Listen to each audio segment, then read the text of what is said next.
Simon done an amazing job with the van, unbelievable. This was just like holes, completely knackered. All these panels are all brand new.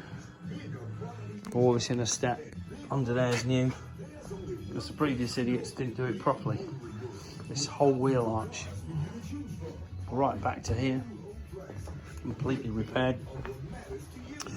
We've put new braided brake lines on, as you can see here. Carbon fibre brake lines, and all this is literally brand new, as is this.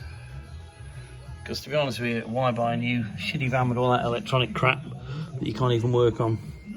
Keep these old buggers going. Much better built. New calipers, 50 quid a piece, not the end of the world. And gotta admit, it's still a cool looking van after all these years. And now Simon's done it, the welding, the metal is amazing. The paint job's great, you know, he's just done an amazing job. Can't fault the bloke. Simon Lane, you're a star. Okay. The van lives again.